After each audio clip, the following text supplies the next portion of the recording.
Hello student, this is Diksha Gupta. Welcome to Studio Students Academy. Okay, so मैं आज आप लोगों को पढ़ाऊंगी स्ट्रक्चर ऑफ एटम। क्या होता है स्ट्रक्चर एटम का? एक कोई एटम क्या है पहले पता है ना? एटम क्या है? इतना छोटा होता है, मतलब बहुत छोटा, हमें दिखता भी नहीं है एटम जो होता है, ठीक है। सो क्या है, अब उस एटम का, उतना छोटा एटम का स्ट्रक्चर क्या होता है? बेसिकली उसके अंदर भी, उस एक एटम जो इतना छोटा सा एटम है, उस एटम के अंदर भी क्या सब एटॉमिक पार्टिकल्स प्रेजेंट होते हैं। क्लियर? समझ में आया ना कि एक एटम ऑलरेडी है, उस एटम के अंदर भी सब एटॉमिक पार्टिकल्स होते हैं। ओके, तो वो सब एटॉमिक पार्टिकल्स कितने होते हैं? 3 सब एटॉमिक पार्टिकल्स। क्या बोल रहे हैं कि एक एटम है, उस एटम के अंदर भी हमारे 3 सब एटॉमिक पार्टिकल्स प्रेजेंट है। Okay, clear? कितना छोटा है, कितना, और वो सब एटॉमिक पार्टिकल्स और कितने छोटे होंगे, ठीक है। जस्ट अज्यूम करो, ठीक, कभी भी पढ़ने से पहले ना, मतलब उसको अज्यूम करो, जो भी, ठीक है, मैंने अभी पढ़ाया उसको और सोचो, ठीक है, कि क्या अच्छा ऐसा होगा, ऑलरेडी एटम मुझे दिख नहीं रहा है, उसके अंदर जो सब एटम्स होंगे और कितने छोटे होंगे, ठीक है। तो जस्ट उसको रियलाइज करो, ठीक है। जब आप सो तो आप बस एटम के बारे में सोचो, ठीक है। तो ऐसे ही पढ़ना है, ठीक है। हमेशा हमेशा माइंड में रखो कि अच्छा ठीक है, ये मेरे पास जो रखा है ये क्या है? मैटर है। मैटर किसका बना है? मैटर के अंदर क्या है? एटम्स होते हैं, एटम से मिलके मैटर बन रहा है। तो मतलब ये सब सोचोगे ना, अगर ध्यान करते जाओगे अपने आप ही, वो हमेशा कभी भूलोगे नहीं, ठीक है। चलो इस टॉपिक पे आ जाते हैं। तो आज हम क्या पढ़ेंगे? स्ट्रक्चर ऑफ एटम, ठीक है। अब एटम का स्ट्रक्चर क्या है? क्या बताया मैम ने कि एटम के स्ट्रक्चर में सब एटॉमिक पार्टिकल्स भी प्रेजेंट होते हैं। अब एक जो एटम है वो बेसिकली 3 पार्टिकल से मिलके बना होता है, ठीक है। कौन कौन से 3 पार्टिकल? चलिए ये देखिए, 3 पार्टिकल है, प्रोटॉन, न्यूट्रॉन एंड इलेक्ट्रॉन, ठीक है।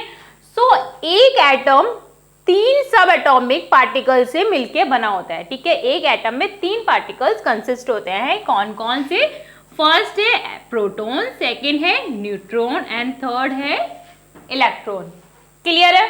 सो एक atom proton, neutron and electron का बना होता है, ठीक है। अब क्या है कि कोई भी एक एटम है, ठीक है, उस एटम में अगर प्रोटॉन प्रेजेंट है, प्रोटॉन और न्यूट्रॉन, ये जो प्रोटॉन और जो न्यूट्रॉन होता है वो हमेशा उस एटम के सेंटर में प्रेजेंट होते हैं। कहाँ प्रेजेंट होते हैं? कोई भी एक एटम है, उस एटम के सेंटर में प्रेजेंट होते हैं, ठीक है।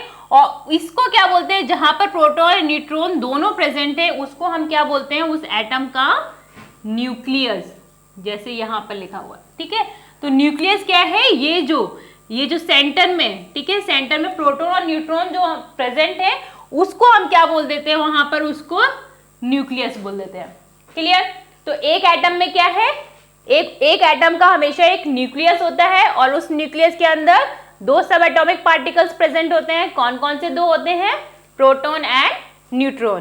क्लियर? ओके, 2 यहां पर हो गए, मैम ने बताया 3, तो तीसरा कहाँ है? तीसरा इसके बाहर, ठीक है, जो एटम है, उस जो न्यूक्लियस है उसके बाहर एक इस तरीके से इलेक्ट्रिक शेल प्रेजेंट है। ये जो दिख रही है ना, ये देखिए ग्रीन कलर के, ठीक है, मैम ने और खिचड़ी पका दी, कोई बात नहीं, ठीक है।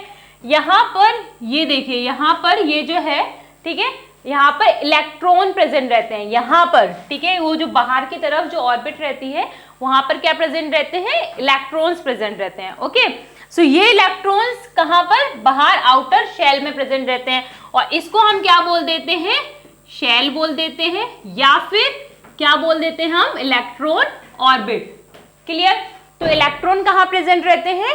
बाहर की तरफ, न्यूक्लियस के बाहर, आउटसाइड पे हमारे एक ऑर्बिट के फॉर्म में इलेक्ट्रॉन वहां पर प्रेजेंट रहते हैं, या फिर उसको हम क्या बोल सकते हैं?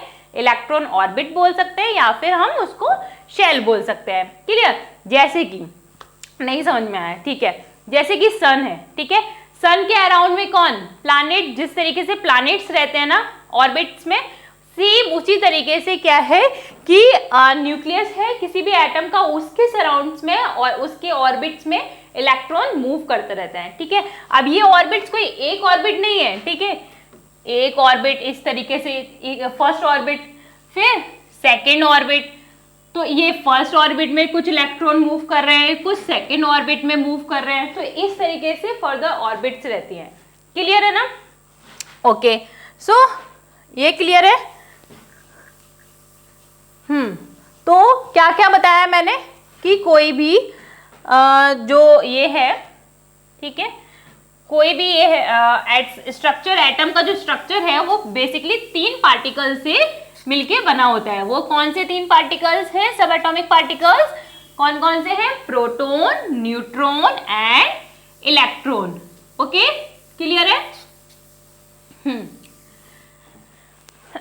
ठीक है, अब क्या है, अब इसके अंदर नेक्स्ट हमें पढ़ना है कि प्रोटॉन के अंदर चार्ज कौन सा होता है।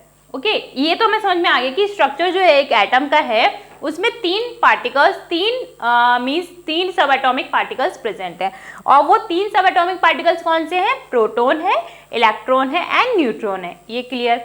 नाउ प्रोटॉन, प्रोटॉन के पास में क्या रहता है? प्रोटॉन के पास में क्या रहता है? प्रोटॉन के पास में रहता है positive charge. Okay, clear? Proton कहाँ प्रेजेंट रहता है? न्यूक्लियस में, और न्यूक्लियस में कौन सा चार्ज रहता है? पॉजिटिव चार्ज, जो कि कौन देता है? प्रोटॉन, जिसको हम किससे रिप्रेजेंट कर सकते हैं? P+ से। क्लियर है? चलो नेक्स्ट आ जाओ न्यूट्रॉन। मैम न्यूट्रॉन पे क्या चार्ज है? अब न्यूट्रॉन, नाम से न्यूट्रॉन है तो ये क्या रहता है? न्यूट्रल। ओके, न्यूट्रॉन न्यूट्रल रहता है जिसपे कोई भी चार्ज नहीं रहता है, तो हम इसको किससे रिप्रेजेंट कर देंगे? N0 से। क्लियर? ओके, समझ में आ गया ना? तो न्यूक्लियस में हमारा प्रोटॉन और न्यूट्रॉन प्रेजेंट रहता है, और प्रोटॉन में हमारे कौन सा चार्ज रहता है? पॉजिटिव चार्ज रहता है, और न्यूट्रॉन पे न्यूट्रल चार्ज, कोई चार्ज नहीं। नाउ नेक्स्ट इलेक्ट्रॉन की बात आ रही है। अब इलेक्ट्रॉन में क्या चार्ज रहेगा? क्योंकि सबसे पहले हमेशा याद रखना, कोई भी एक एटम है वो हमेशा किस स्टेट में रहता है? हमेशा वो न्यूट्रल स्टेट में ही रहता है। ठीक है, जब तक कि उसके कोई इलेक्ट्रॉन या प्रोटॉन उससे नहीं निकल जा रहे हैं तब तक वो हमेशा न्यूट्रल स्टेट में ही रहता है। ठीक है, तो अगर न्यूट्रल है तो यहाँ पर क्या है? पॉजिटिव चार्ज प्रोटॉन के पास है, तो हमेशा नेगेटिव चार्ज इलेक्ट्रॉन के पास रहेगा। ठीक है, तो हम इसको रिप्रेजेंट कर देंगे E- से। अब एक बात बताइए, अभी मैम ने बोला कि हमेशा एटम जो है वो न्यूट्रल स्टेट में रहेगा, तो इसका मतलब न्यूट्रल स्टेट में कब रहेगा? जब हमेशा प्रोटॉन का मैग्नीट्यूड हमारा हमेशा इलेक्ट्रॉन के सिमिलर में होगा, है ना? जितना प्रोटॉन पे पॉजिटिव चार्ज अपना रख रहा है उतना ही इलेक्ट्रॉन भी अपना नेगेटिव चार्ज रखेगा, देन ओनली वो क्या होंगे? इक्वल रहेगा एटम, तभी तो न्यूट्रल रहेगा, है ना? तो हमेशा प्रोटॉन का नंबर मतलब पॉजिटिव चार्ज और इलेक्ट्रॉन का नेगेटिव चार्ज हमेशा इक्वल नंबर में ही रहेंगे। ओके, क्लियर है? जैसे कि हाइड्रोजन है, ठीक है, हाइड्रोजन में कितना रहता है? हमारा एटॉमिक नंबर हाइड्रोजन में क्या होता है? 1 होता है। ठीक है, तो इसमें प्रोटॉन हाइड्रोजन में बेसिकली क्या रहते हैं? 1 प्रोटॉन रहता है। अब प्रोटॉन 1 है तो हमेशा हाइड्रोजन में इलेक्ट्रॉन भी 1 रहता है। ठीक है, क्लियर? ओके, एग्जाम्पल आइए। ठीक है, सर नेक्स्ट ये समझ में आ गया ना? प्रोटॉन पे पॉजिटिव चार्ज, न्यूट्रॉन पे नो चार्ज एंड इलेक्ट्रॉन पे नेगेटिव चार्ज। अब मेन बात बताती हूं मैं आपको। मेन बात क्या है? मेन बात ये है कि जो न्यूक्लियस है वो पूरे एटम का, ठीक है, पूरे एटम का 1/10,000 लेस होता है पूरे एटम के साइज का। क्लियर? समझ में आया आपको? 1/10,000 लेस। ठीक है, मतलब एक जो एटम है, एटम का अगर जो भी साइज है, वैसे तो एटम बहुत छोटा है, फिर भी जो भी साइज है एटम का, उसका 1/10,000 लेस होता है न्यूक्लियस का साइज। तो मतलब एक एटम में न्यूक्लियस बहुत छोटा है, उसका साइज बहुत छोटा है, 1/10,000 लेस देन। ठीक है, बट न्यूक्लियस का जो मास है, पूरे एटम के मास का जो न्यूक्लियस अपना मास रखता है, 99.9% जो मास आ रहा है वो टोटल मास आ रहा है न्यूक्लियस के मास का। ठीक है, एटम का 0.1% ओनली मतलब अदर चीज का मास आ रहा है, मेन जो मास आ रहा है वो हमारा किसका आ रहा है, न्यूक्लियस का ही मास आ रहा है, ठीक है। सो बेसिकली ये तो क्लियर है ना कि टोटल एटॉमिक मास जो आ रहा है वो बेसिकली किसका आ रहा है, न्यूक्लियस के मास का आ रहा है, ठीक है।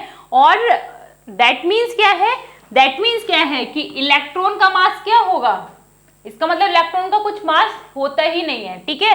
सो इलेक्ट्रॉन का जो मास होता है वो क्या होता है, बहुत ही नेग्लिजिबल होता है, ठीक है, मतलब होता ही नहीं है, बहुत कम, ठीक है।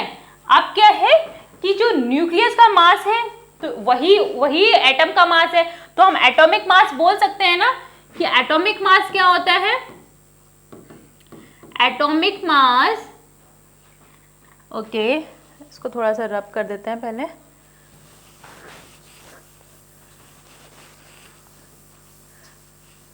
ये देखिए इधर। सो एटॉमिक मास क्या हो गया, एटॉमिक मास क्या हो गया, अगर हम एटॉमिक मास मतलब क्या है, केवल न्यूक्लियस का जो मास आ रहा है वही एटम का मास आ रहा है टोटल, है ना। तो एटॉमिक मास न्यूक्लियस का मास है, तो न्यूक्लियस में कौन कौन प्रेजेंट है, प्रोटॉन और न्यूट्रॉन। तो दैट मीन्स इनके मास को अगर हम इक्वल कर दें, सम कर दें, ठीक है, प्रोटॉन और न्यूट्रॉन के मास को, तो क्या निकल के आ जाएगा, atomic mass. Okay, so atomic mass क्या होगा, एटॉमिक मास हमेशा क्या होता है, mass of proton plus mass of neutron, ठीक है। प्रोटॉन और न्यूट्रॉन के मास को अगर हम सम कर दे तो हमारा क्या निकल जाता है, उस एटम का एटॉमिक मास निकल के आता है, ठीक है। सो बेसिकली यही है आज का, मैंने यही पढ़ाना था मुझे कि स्ट्रक्चर ऑफ एटम बेसिकली क्या होता है, ठीक है। So if you like please subscribe my channel, and if you have any doubt please comment below. Thank you.